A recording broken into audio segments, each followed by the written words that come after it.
Sebuah kalimat yang cukup mengagetkan, paham terorisme masuk kampus.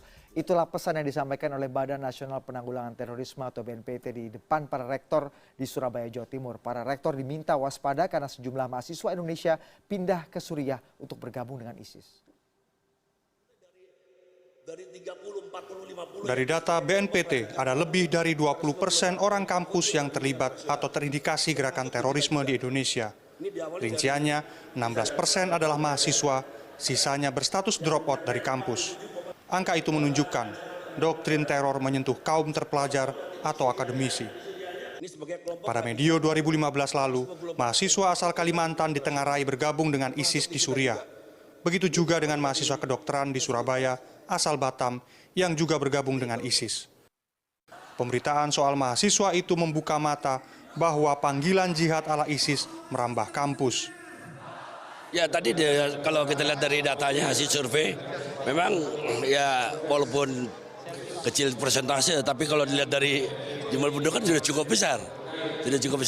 Nah, kemarin yang mahasiswa S2 di UK, orang Batam, itu lari ke Syria. Artinya bahwa yang terlibat terorisme itu bukan hanya pada tingkat pendidikan rendah, sudah pada perguruan tinggi.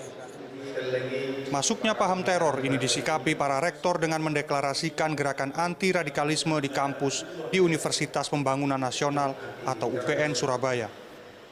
Deklarasi ini dihadiri Menteri Riset Teknologi dan Pendidikan Tinggi Muhammad Nasir. Salah satu poinnya adalah melarang kegiatan yang dianggap radikal dan mengandung unsur terorisme. Di sisi lain, deklarasi ini dikhawatirkan disalahartikan dengan melarang forum-forum ilmiah. Bukan hanya soal radikalisme Islam, forum ilmiah dengan stigma aliran tertentu juga pernah dibubarkan.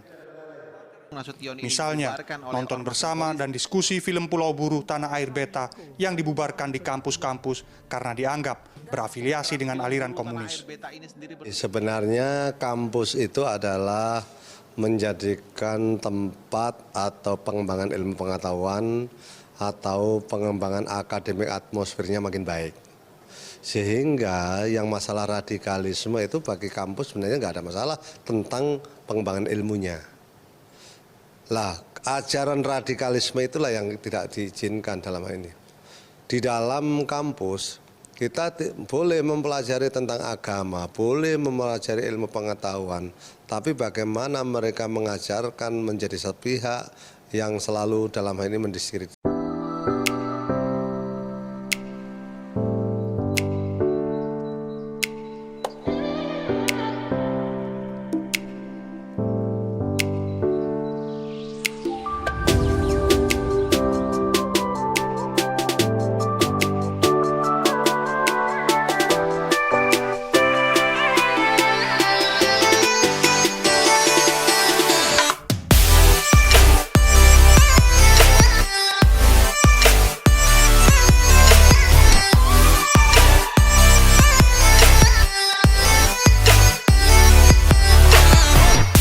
Teman-teman yang baru lulus SMA, SMK, kong yang masih bingung mau masuk di kampus mana, ayo bergabung dengan kami di Universitas Pembangunan Indonesia Manado.